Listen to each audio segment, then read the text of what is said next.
Welcome to Season 3 of The Lifestyle Chase, and I'm your host, Chris Liddle.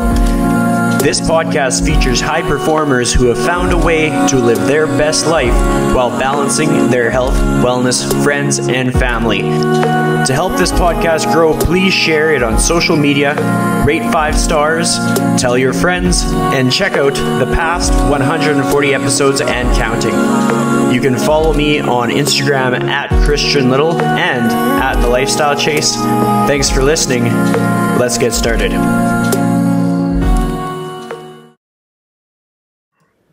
All right, so welcome to The Lifestyle Chase. I am joined by the one and only Jess Lacoursiere.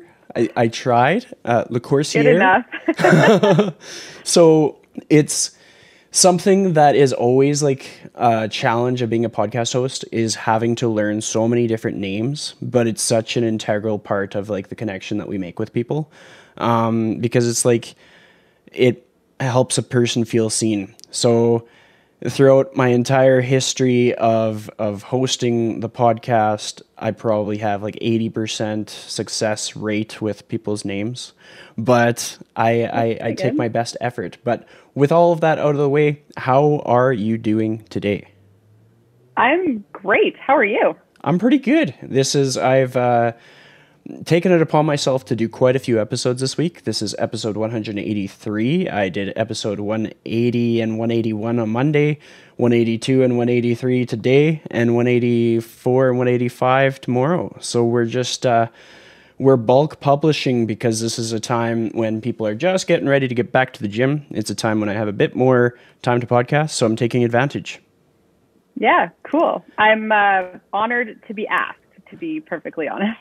Well, I mean, it's exciting because there's so much to learn from everybody, and just like with regards to like your backstory, I'm really excited to dig into that.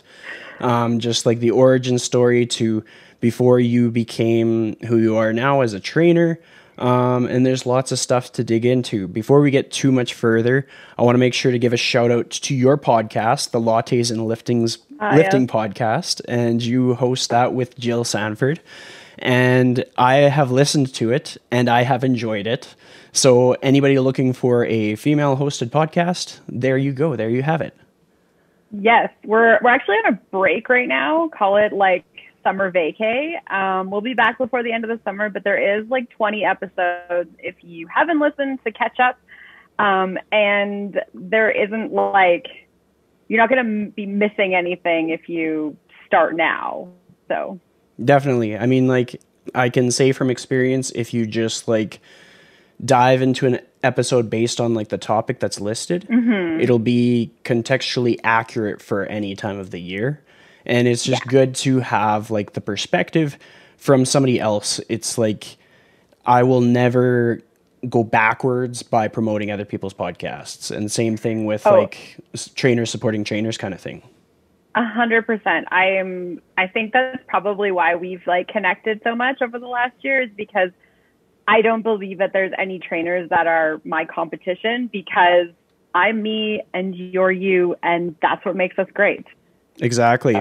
So with that being said, if you were to describe yourself, like what is your, I guess, elevator pitch for people? Like how do you introduce yourself at a party? At a party? Well, I like to make it personable, so I always toss in the party. I can't remember the last time I went to a party. I guess to like a stranger. I'm Jess. I'm a business owner, a personal trainer, prenatal, postpartum fitness specialist. I coach moms to be, people who want to be moms, dog moms. If you have female body parts or identify as a female, I'm your gal. I would say I'm atypical in that I don't really follow a lot of norms. I ask a lot of questions. I don't think of anything as being like, it's always this or it's always that. My nutrition style of coaching is very I would say like it's just not the same as a traditional. I don't coach macros. I coach more like intuitive eating, and I mean, I am a dog mom. I'm a mom to be myself. I guess that's something new. I'm married. I've done a million things in the past, so I probably have experience doing something that we get on topic of. Yeah, I would say like I'm complicated. Well, it's cool to learn more about a person beyond what we see on social media. That's kind of something that I take pride in. Like I really dig into my connections with people in the sense that like whether it be long chats through the DMs or just like taking time to talk to people, the amount of people that I have just like spontaneously hopped on a video call with, even if it's not a podcast, and like the personal growth that I've experienced from that. And just like over this whole pandemic thing, like I've been going for walks like a madman, and sometimes it's just me with my thoughts, and sometimes I'll pick a friend to go for a walk with, and you just gain so much from that. Something that I wanted to pay tribute to is back in episode 92, I had someone that you look up to, Jill Coleman, on the show. Yeah. So it's super cool to be able to kind of go full circle, because I was able to kind of learn about the program that you took, something that is a big component of your coaching. So tell me a bit more about that and like what kind of sets that apart for you. Yeah. Well, as far as Jill, I just really identify with her a lot in how she coaches. I mean, she's a business coach and she's done a bunch of other programs. And so I started following her initially because of business things. She just gives really easy to follow, like easy to implement ideas and things. I've done a couple of her like sort of Instagram crash courses and marketing and things like that. And then I started following her when she was talking about her nutrition program, and then I started practicing it, and I was just like, this is the only nutrition plan that I could see myself as a coach coaching. I don't count macros myself. I used to do that, and it just became sort of an obsession, and not in a good way. I've done the cleanses, I've done the weird diets, and obviously like nothing stuck because that stuff doesn't work. We know that. And when I started practicing Moderation 365, I was like, yeah, this is it. This is the real deal. And then she came out with a certification, and I was like, yeah, I'm signing up. Like, this is what I need to be coaching people. And I've never said that about a nutrition coaching certification before. I have thought like, oh, maybe I should do like one of the more traditional certifications just so I have something, but I wasn't really into it. Like my heart just wasn't there. And to be fired up this much about a certification, I was just like, I gotta do this. And it started last September, so not really an ideal time for a trainer to be dropping a bunch of money on coaching certifications.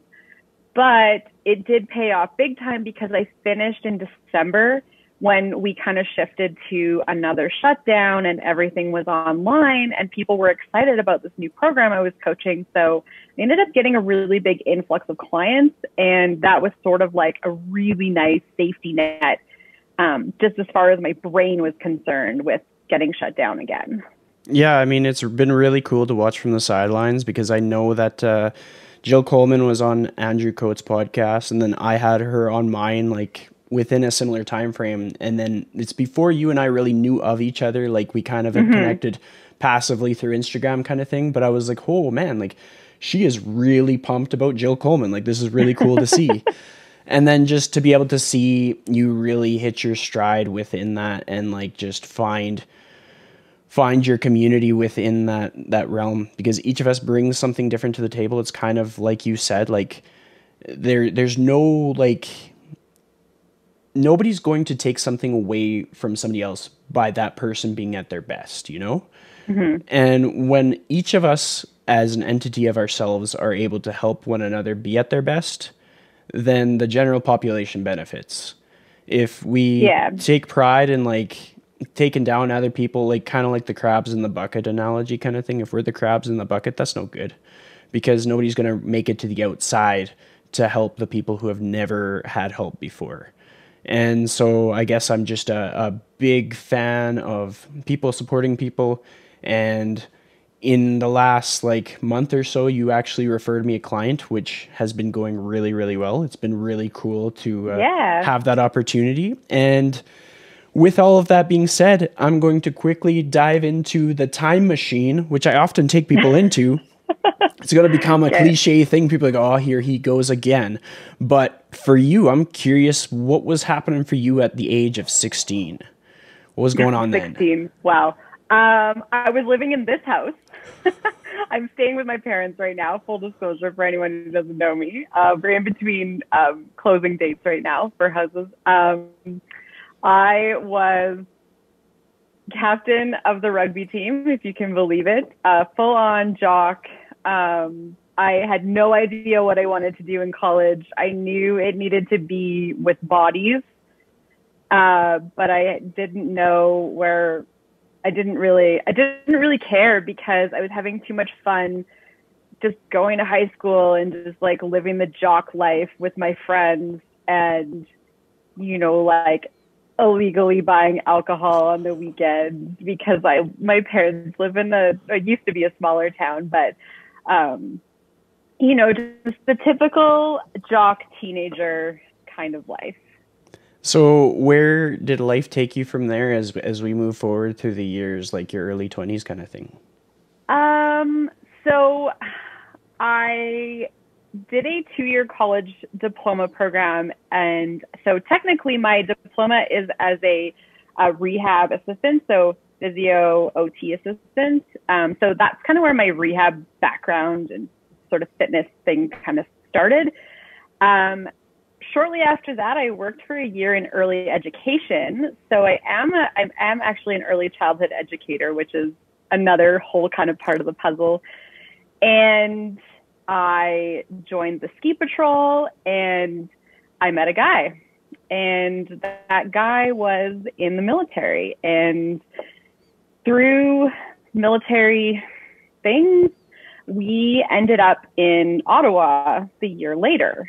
So, you know, when you move across country, I didn't know anybody. I knew him and I knew his dog, and that was it. And I just had to kind of figure out what I was going to do. So I kind of worked as like a banquet server for a while. I did a couple things here and there. And then I was like, you know what, maybe I should join the military. And, I was fit enough. It was like a guaranteed career. And so I did. And I ended up training in Quebec and sort of Southern Ontario, I guess.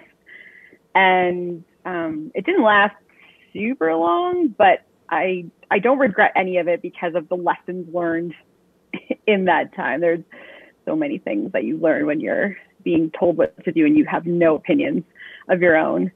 And so after that, I kind of went back to the early childhood stuff, but always just kind of had like fitness like in my head, like whether I was like helping kids do gross motor skills, or in that time I started to train for triathlons.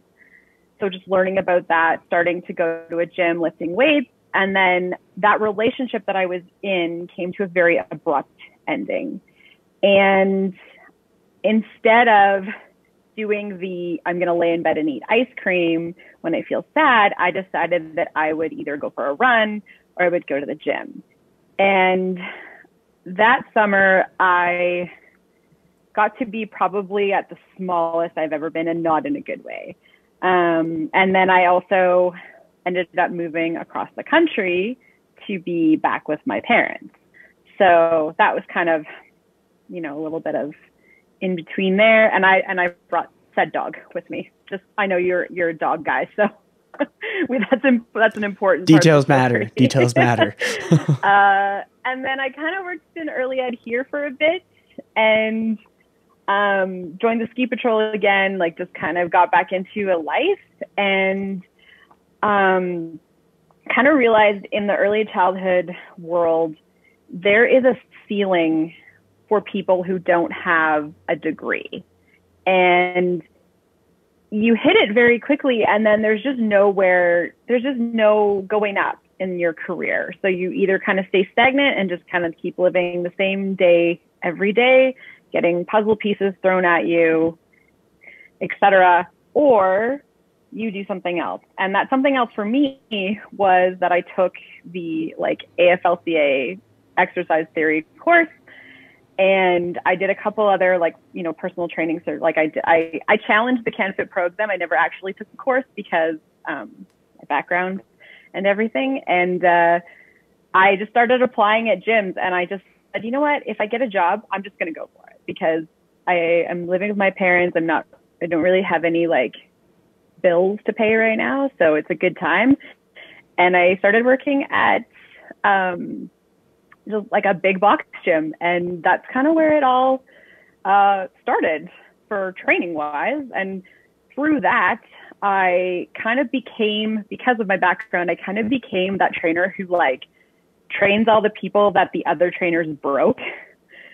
And so there was that. And then as big box gyms go, again, there's either a ceiling where you're kind of tapped out, or you get tired of the selling and the management, etc. So I applied at a physio clinic to be an exercise therapist, and I worked there for 4 years, and then got sick again of people not letting me do what I wanted to do with the patients, and just kind of abruptly was I actually connected with the studio that I'm at now and started doing part-time classes, and was no, I want to be here all the time.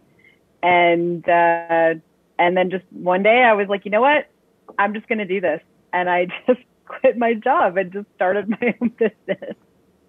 And that's where we are today. If anybody knows the whole quit the job and just give her, it's me. I can totally relate. And it's super cool to learn that. Something that I preach quite a bit is learning a person's backstory is going to get you way more understanding of where you're going to relate with a person. Even trainers who have been athletes for forever and just kind of naturally progress through scholarships or whatever into the industry, they have dirt, they have things that shape them into who they are. A lot of people in the industry have gone through setbacks that make them the compassionate people that they are.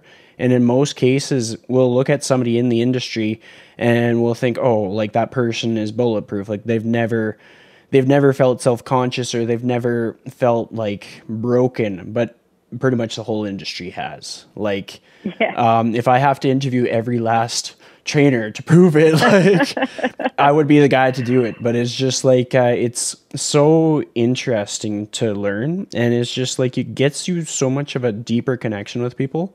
It helps people understand why they have the niche that they have, why they work with the people that they have. As I kind of got to know you through the last couple of years, I noticed that you worked with a lot of cyclists in some aspects. What sort of created that community for you? Well, as I said, I raced triathlons for a long time, 10 years, and kind of finished my last year of triathlon was kind of went out with a bang, as in I raced at the long distance world championships for Team Canada. So that summer I kind of met some girls who just rode road bikes, and I was well, this is kind of fun. You guys you're fit. And as a triathlete, you get used to training alone a lot, just with schedules. And especially if it's long distance, if you don't know anybody who's training for the same race, you might not be on the same training schedule. And luckily I have one girl in my life who started as a training partner and ended up becoming one of my best friends. But not everybody has that. And so you just get used to doing things by yourself, which is very boring. And so when I found a group of girls that wanted to ride together all the time, I was just yeah, I'll ride with you guys. And they were all planning on doing a race together, a bike only race. And I was let's try that. And so we ended up kind of getting ready. And with bike racing, there's a lot to learn as far as like how races go. There's different rules, there's categories, there's points.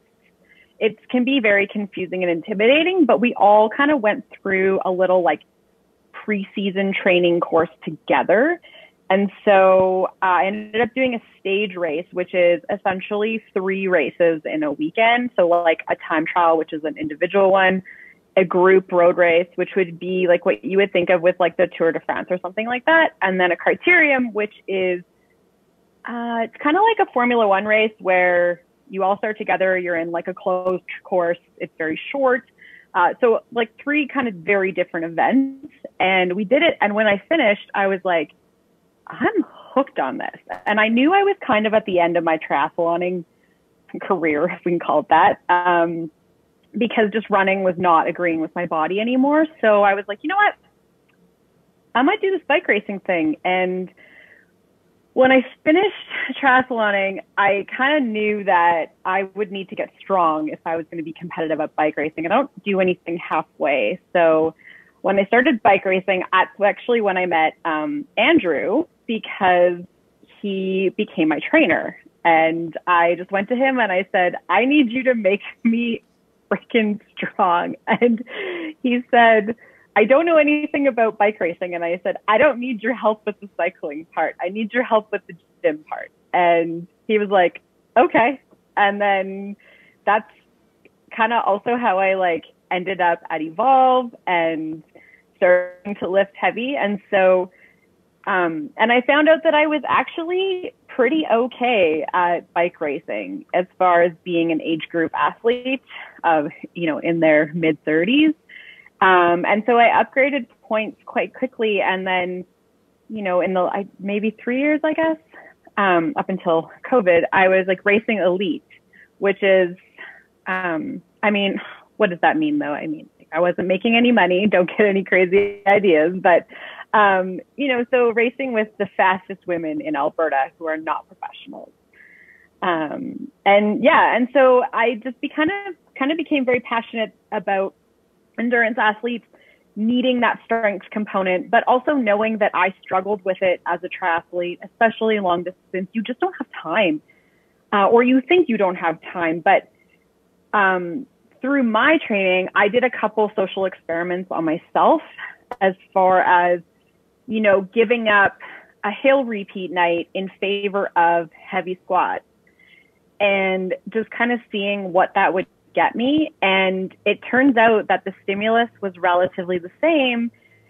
And so I was able to keep up with my training in the gym and do different training than most cyclists traditionally would do on their bikes and still get good results. Now, obviously that's not a real research study, but anecdotally, it totally worked. So when I started training people, I just kind of took that idea and ran with it. And I was like, if it worked for me, it might work for you. And if you are injured or you're fighting all these injuries, I think this is the only way to do this.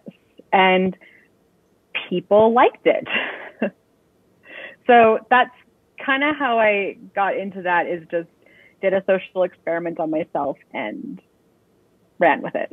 Yeah, I mean, that's super relatable in the sense that like my entry into the fitness industry was I just went to a ton of spin classes, and it evolved to the degree where I became a trainer because I saw the value in helping people. At first I thought that it would just be me being a spin instructor, and then I was like, no, I want more control over my role.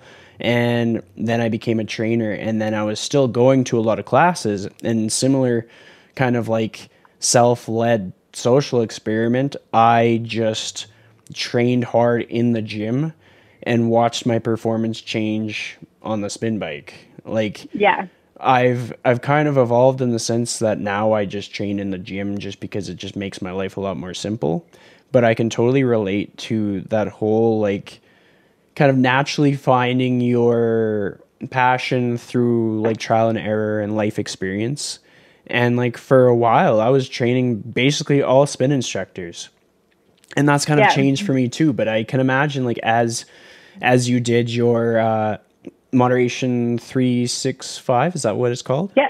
As you did that certification, like your community has probably changed in ways as well. And it's cool when that happens, because it's like, if we're the same 1 year after another, we're not putting ourselves out there enough. We're not learning enough, and we're missing out, kind of thing. Yeah, I totally agree. I am very picky about the education that I do, even not even from a financial standpoint, but just where do I want to invest my time and how do I see it helping my people, right? And I only want to attract the people that are like, I mean, if you do your business right, you attract people who are like you, right? You don't end up getting people who are like, how did you get here? Like, you know what I mean? Like, you don't get people that you don't get along with when you have a business like this. And I can definitely tell the difference between what I do now and when I was a trainer at a big box gym, because I would get clients and be like, God, why is this client such a drain? But it's because I didn't attract them, right? It's because they were given to me, or I was picking up the pieces from somebody else, or, you know, we didn't have Instagram back then to be doing, or I wasn't promoting a business on Instagram. And so, you know, when you attract people who like your content, they're like, oh yeah, like this is a good vibe, then they eventually become clients, which is essentially why we have the Instagram accounts that we have, is to attract clients. I'm not just putting out content for the good of myself. But, you know, like, we attract the people that we want. We kind of weed out the people who don't jive because they just won't follow us, right? Yeah. I mean, it's absolutely true. Like, as far as my content goes, I put out so much content, it's obnoxious. Like, anybody that's sick of me left years ago. Like, especially this week. Yes. It's like, enough podcast, dude. And I'm like, no, can't stop, won't stop. But it's something that I've thought of a lot this past week, is just the fact that, like, we don't necessarily need to have like immense fame, or like we don't need to be the most well known. We just have to have people that understand us really well. Like, if we have like 30 people that get us and understand what they're getting when they work with us, that's a pretty good spot to be.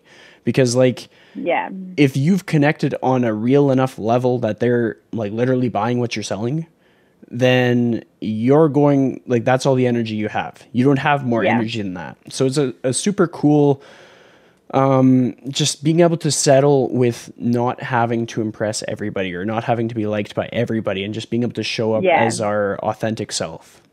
Yeah. And I think that's one of the things that I really like about Jill Coleman, is that one of the things she always preaches is like, you're not for everybody, and that's okay. You have to be okay with people not liking you. And sometimes saying things that are a little bit polarizing, those will attract your people, because you'll get people that are like, hell yeah, or you'll get people that are like, hell no, but you didn't want those people anyways. And another thing that I was thinking of when you were saying that you don't really care about being famous, is that one thing that she said one time was like, I don't care if you have 30,000 followers, how many of those people are paying you?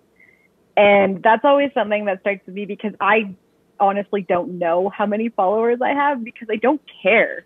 I care that my clients are happy and that they're getting the best service that I can give them. I don't really care about the people who aren't paying me, because they're not paying my bills.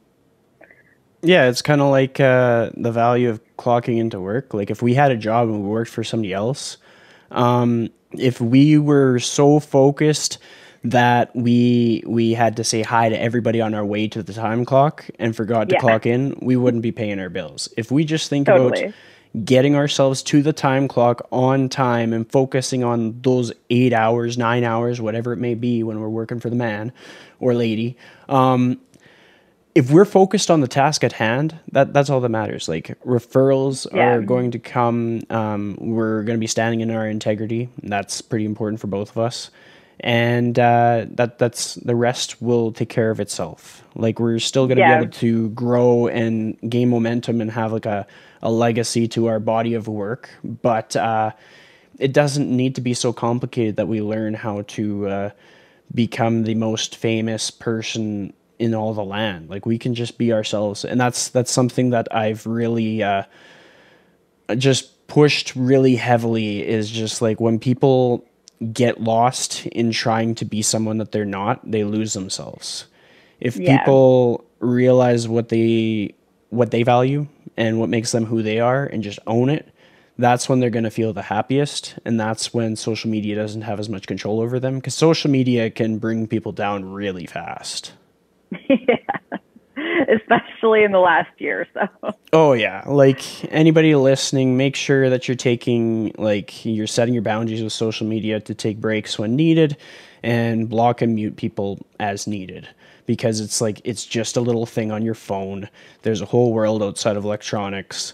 And there's people that would talk to you in person that would make you feel a lot better than dealing with trolls on the internet.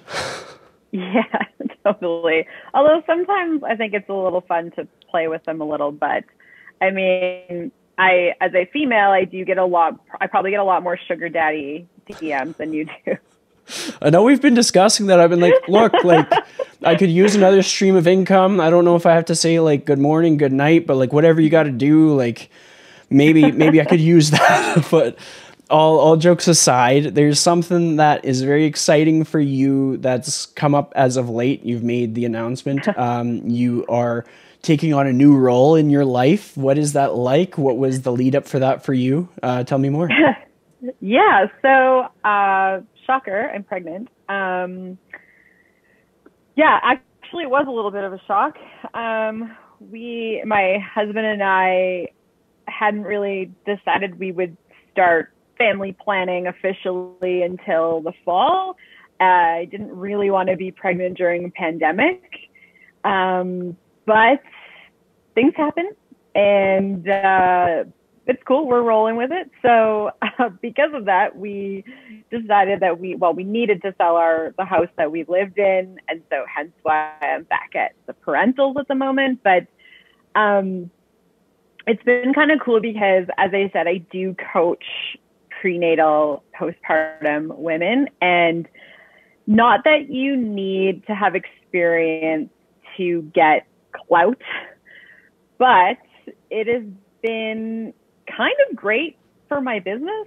I don't recommend it as like a business move if you're not ready for the aftermath of it, but I've just gotten a lot more like content ideas and things to start sharing, and kind of just normalizing what happens to women when they're pregnant, because there's a lot of really bad information and a lot of really wrong information. I always knew that, but I didn't really know it because I hadn't lived it. And even, this week I had a random stranger who just happens to be a male comment on a lifting video. I was doing a barbell complex, and he said, "Not harmful for you, but could harm your baby." And I asked for the evidence, and he deleted his comment. So I don't understand why people think that. I mean, maybe we're just starting to see strong women be more social or be more out there about what they're doing. But I was like, why, man? Like, you don't even know me. He doesn't follow, he's not a follower or anything. So I was like, okay, whatever. But, yeah. And it's interesting because I actually have a few women that are close to me who have either recently given birth or just kind of along the same journey. And so it is kind of cool to see a shift of women who exercise on purpose, sharing their experiences or comparing experiences, because you're always, the fear is always that you're going to be alone in whatever you're going through. Right. But, truthfully, I know so many women right now who are doing the same thing as me. Definitely. And like that's a big part of why I try to kind of catch people at the right times with the podcast. Like, I've had recent moms, I've had expected moms. And I've, like, for myself, my client base, I've had some of my clients that have had babies over the pandemic.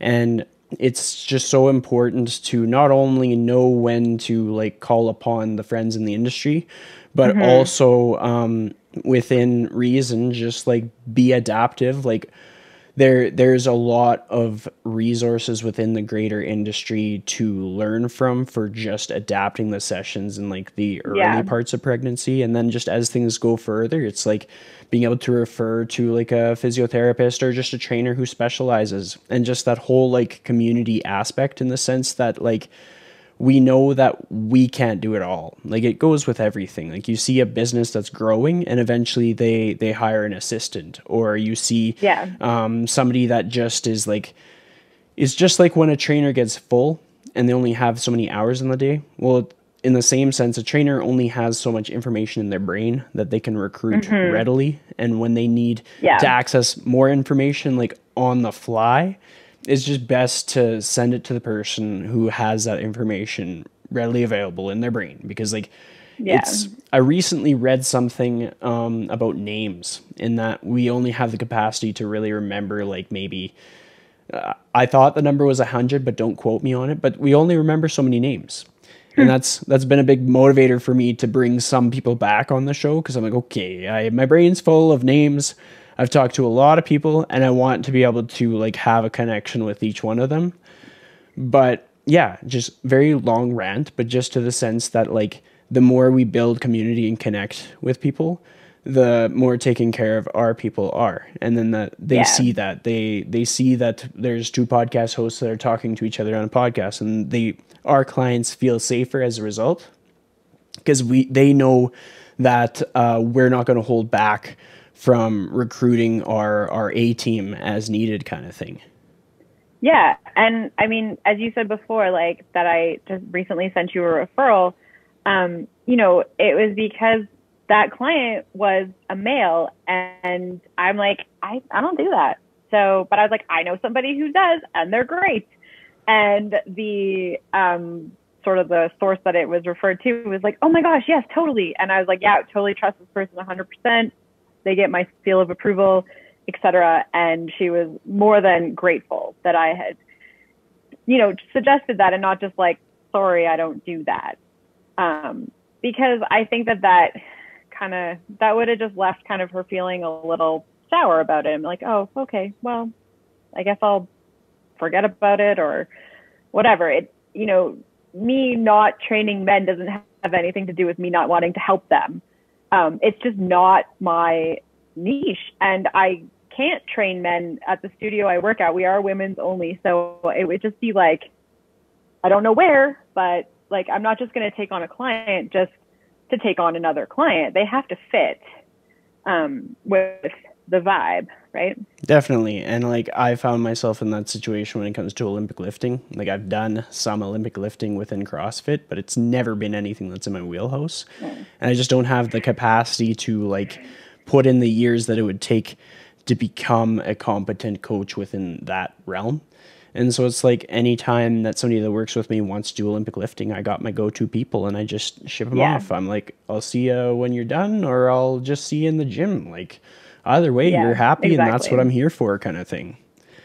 Yeah, I think knowing your limits as a trainer are like, I truly don't think you can be like an all-purpose person, because that kind of takes the personal out of personal training. Like, we all have kind of our things, and if you try to be somebody's Olympic lifting coach and somebody's, you know, like, also there, I'm also your macro coach, but I'm also going to train you for pregnancy and postpartum, but I'm also going to be a rehab trainer, but I'm also going to be a weight loss coach. And I'm, you know, it's like, it kind of almost like waters down each of those things, when if you focus on a few things that you're really passionate about, yeah, you might have less people, but you'll have really consistently good people. And I think that when I did switch careers back to this, I kind of, maybe it was the age that I'm at or whatever, but I'm just not willing to settle anymore. So, you know, like having boundaries around my time or just the people that I'm spending my time with are huge for me in my business, because I don't want to be standing in a gym half-heartedly training you just for a couple bucks. Like, that makes me feel gross, first of all. But it also is just like not resonating with my values as a person. And I'm just like, yeah, no, I want to train people that are like getting something out of my time, my education, my passions.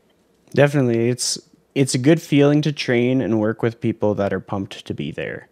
And in order for them to be pumped to be there, we have to have like a full bucket, full cup. Like, we have to be showing up with 2 feet in. And to have 2 feet in, we can't have acid. It's just that common phrase of use your whole ass. Like, whenever you're going into something, find a way to be full capacity, similar to like with content creation. Like, we're both podcast hosts, and we might not necessarily have the capacity to write a book during this time. Like, we would have to like switch realms to start writing a book. Like, one person can't be everything. But I'm curious, with the podcast, quick segue, what inspired you to start a podcast, and what have been some things that you've learned along the way? This is a really funny story, actually. So actually, while we launched the podcast in January, we didn't start thinking about it until November. So at the studio that Jill and I coach at, we have these sort of signature 8-week transformation programs for moms, whether it be newly postpartum or a few years postpartum. But basically, they sign on for 8 weeks, and we take them through a body rebuild. And we work on their mindset, we work on nutrition, we do like all the things. And they get, we were doing everything through a Facebook group before, and we would do weekly lives where we would chat about a topic or do Q&A. And so Jill and I got in the habit of doing our lives together because we get along so well. And we were joking one day on a live that we should just start a podcast and then they could just tune in whenever. And one of the girls was like, you should start a podcast. And we're like, maybe. And then we were like, you know what? Maybe we should. And then we just kind of, the first thing we did was we got a logo and a color scheme because obviously. And that's how girls do things. And then we jumped on a call with you and we're like, so how do we actually do the like podcast of podcast? And I just remember thinking I would be so overwhelmed. And now that I've done it, it's so easy. I barely even edit anymore. And I'm just like, oh, I don't know why I was so worried about this.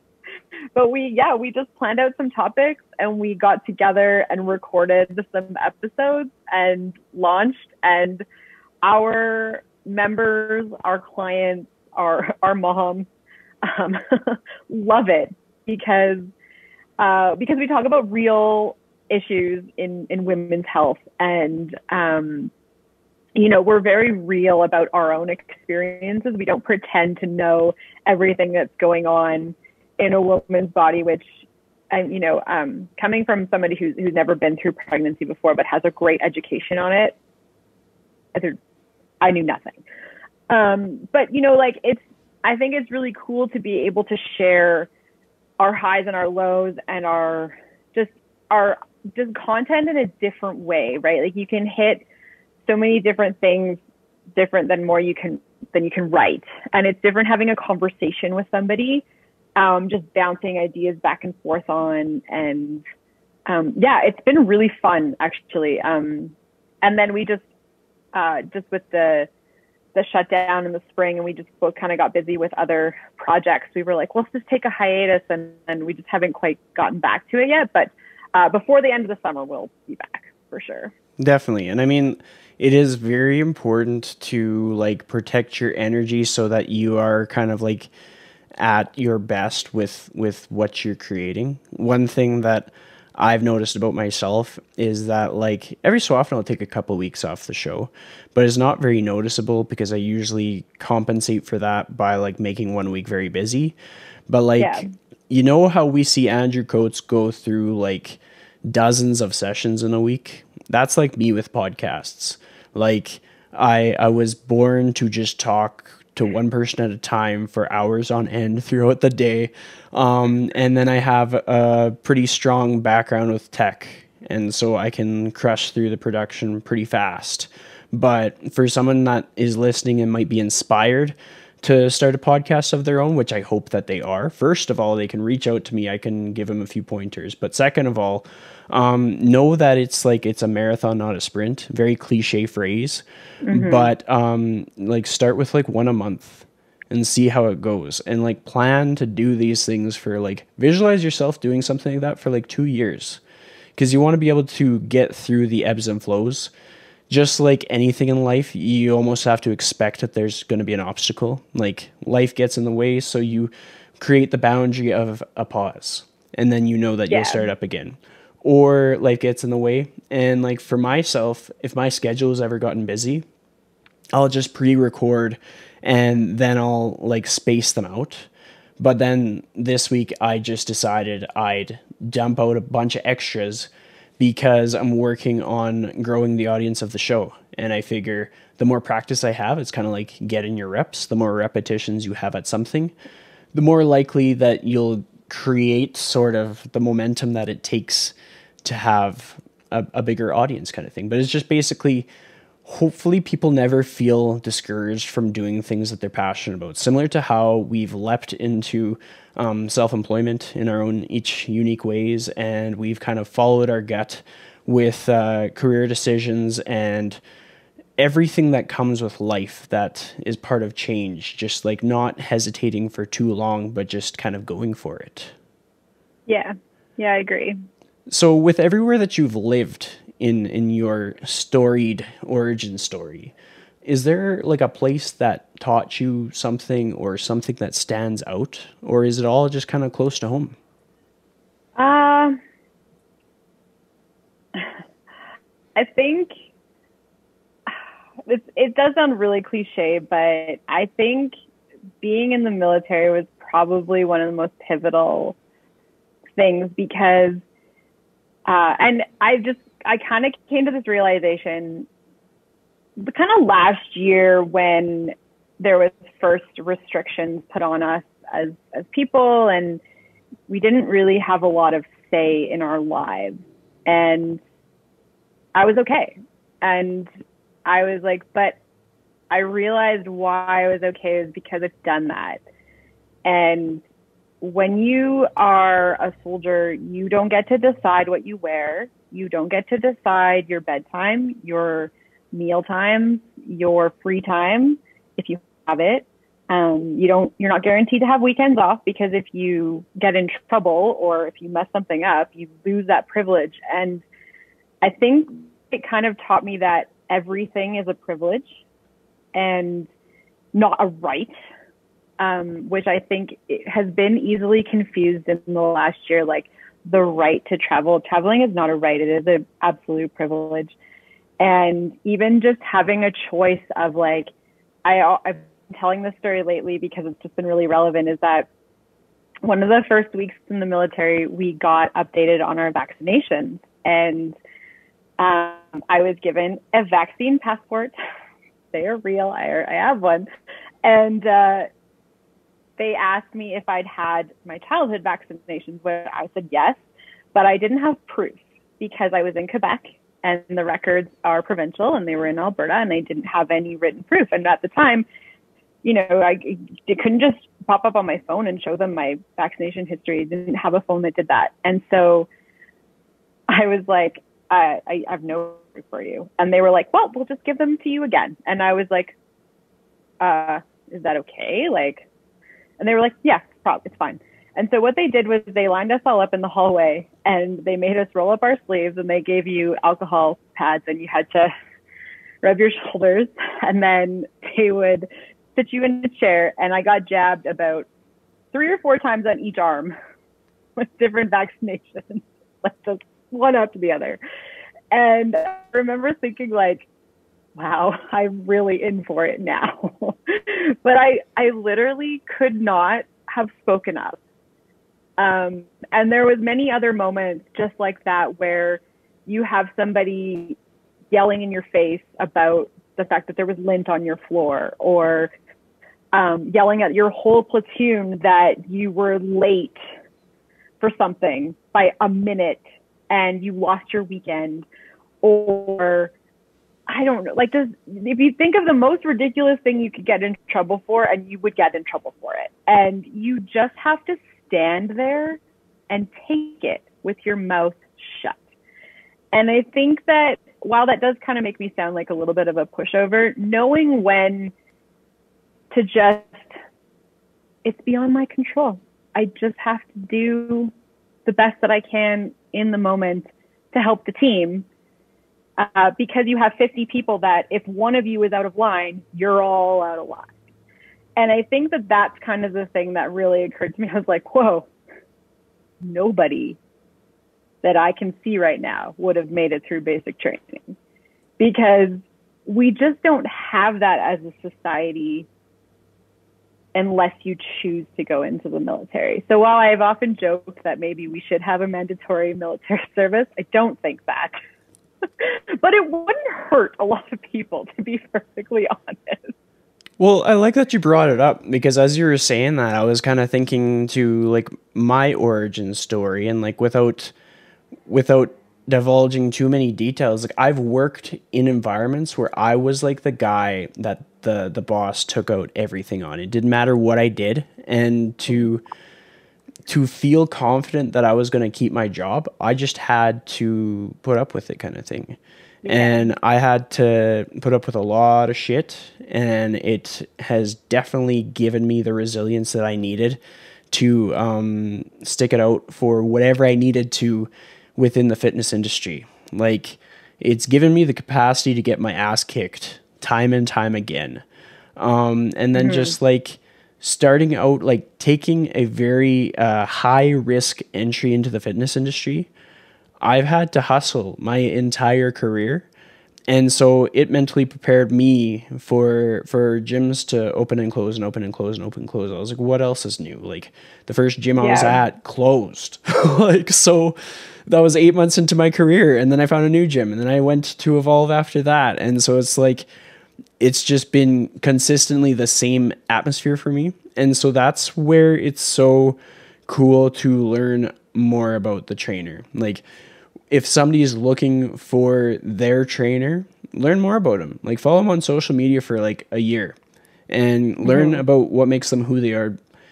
Certifications, they're a dime a dozen. It's not going to tell you everything about that person. As long as they're qualified and can qualify for the insurance that they need to keep you safe, that should tell you enough. But it's just like, you're going to get a lot out of that connection, because it's a big investment. It's a big decision. When you learn everything that makes up that human that you're working with, and vice versa, with me working with clients, I learn a lot about the client outside of like how much they can squat and deadlift. And it's so cool.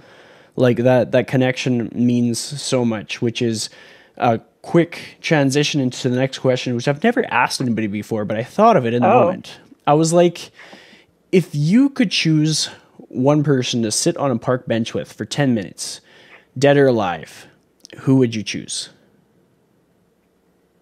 Only 10 minutes?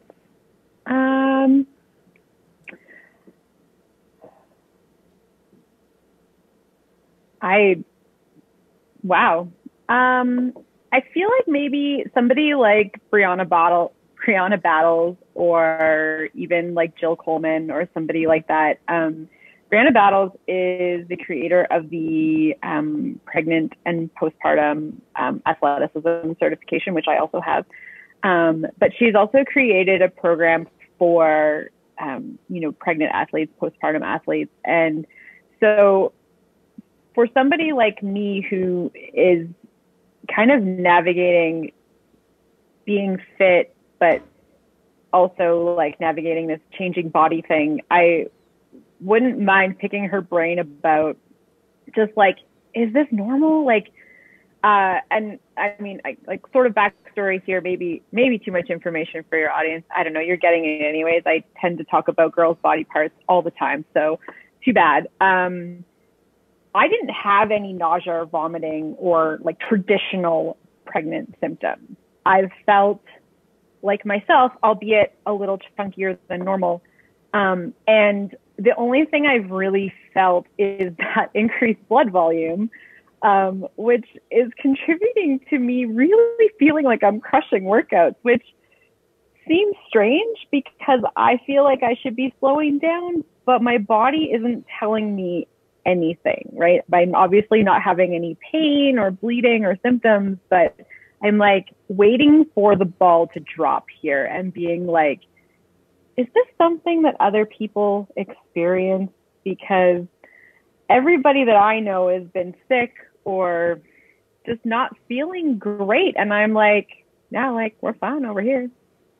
And I think that like having people, I mean, for me, having people in my community that are kind of going through the same thing is really helpful to be like, dude, are you like, even today, so I full disclosure, I do CrossFit. And there's a girl who's about 3 or 4 weeks ahead of me in her pregnancy that we go to class together. And today we did American kettlebell swings, so overhead, and there was a run. And the two of us decided about in the second round of kettlebell swings that the full overhead extension did not feel good on the abdomen. It was just too much. And I was like, we got to, like, I got to lower this range of motion, which was fine. But we were the only ones who we ran the furthest distance. It was a scaled thing. And I was like, why are we crushing this run? But she was like, oh no, man, I just feel great. And it's hilarious, the things that you can and can't do. And you're like I was like, man, these kettlebell swings are not it. And then she was like, yeah, I know, I had to lower mine. And I was like, I should lower mine too. And then we were just like cruising through this long distance run. And I was like, I don't understand why we're so awesome today. But I think that's the value of having these conversations in giving people resources. Then they can go on to like Spotify and just search for the topic, find the conversations that they're looking for. One thing I'm noticing as I look on the video feed, like my forehead is sweating. Little like context for the people in the audience. This is not the room where I have air conditioning, and it is like plus 34 or something outside. But something else that I wanted to highlight is you kind of talked about whether this would be the right audience. And I'm pleased to tell you, I'm pretty sure I have more females that watch my stuff than males. Like I think my Instagram following is like 60 to 40, and probably podcast follows suit. Mine too. I think even, I think my podcast is maybe a little bit different. We have like 10% of our listeners are men. One of them is you. Yeah. I'm representing. But I mean, you know, in the environment that I work at in person, you know, we talk about pelvic floors, we talk about C-sections, we talk about everything to do with women's health. And because people think it's taboo, you know, we make it okay by talking about it a lot. And I think that's really important, because if you know that it's okay to talk about it, you know, you say something and someone's like, oh, actually, yeah, like I leak when I deadlift too. And it's like, okay, we can help. Right. But if you don't talk about things like that, then people just assume that it's normal, which common, not normal. Totally agree. I think that's an important point to make. There's a lot of times when like a female fitness professional will share a post that contextually applies mostly to females, and I'll share it because I want the people who follow me to see it and understand like what is normal, what can be helped, like what training can benefit with, and what training, like there's so many different directions you can take with your fitness routine. And there's some that are more sustainable and beneficial to your body. And there are some that are kind of like maybe just off by a bit, and a little bit of like added help or a referral will help that person's fitness experience to make it so that they're comfortable to continue to lift into their old age kind of thing. Totally. And I've seen clients from other trainers who they're like, they just need like some strategies for this. And I literally see them once or twice, and then I send them back. Yeah. Quite often, you know, fixes like that. And I think we're both talking about pelvic floor related things. Is it can be very simple. Oftentimes it can be a breathing strategy or just a change in how you're thinking about how you're moving, or even how you're moving. But to have the right set of eyes or the right brain on the case is super important, because it's not just, we'll just do some Kegels. Quite often it's actually the opposite for athletes. And I think we can do better for women than just Kegels. Definitely. And I always enjoy your, usually the reels hit home the most, like through your Instagram content. And I know you've had some success through TikTok, but basically reels, TikTok, same. Yeah, same. But to keep us on track with timeline, there's one more thing that I'll ask of you, and you get to give my audience a challenge for the day. Okay. And so it can be anything that you want, but something unique to you that you think would benefit them today or this week. So you're going to be like, your challenge for the day is, and just dish it out to them. Okay. This is super easy, and totally on brand. And as per what we were just talking about, my challenge is for you to relax your pelvic floor. So what you're going to do is you can sit, stand, lay down. Often the position that you're in is probably the best one. So if you're walking, stop walking, just stand there for a second. And what you're going to do is, on your next inhale, I want you to think about the base of your pelvis. So anywhere in that bottom portion, not just your vaginal opening or anything like that, the whole base, and you're just going to let it expand. And on every exhale, you can just not think about anything. That's typically when we would add a contraction, but there's a good chance that you're already holding tightness in that. So we're not even going to talk about that. So every inhale, you're just going to relax a little bit deeper. Some people find a visualization to be like a flower opening or any sort of thing that just moves in. I hope people watch the video. This kind of opening. And a great time to practice this is actually when you're going to the washroom, because a lot of women who have like stress urinary incontinence, they don't empty their bladders fully. So if you do focus on relaxing, this can be really helpful. If you're one of those people who has to pee like every half an hour type thing, this is probably for you. And all you're going to do is just relax your pelvic floor. You can do like 5 breaths and just move on with your day.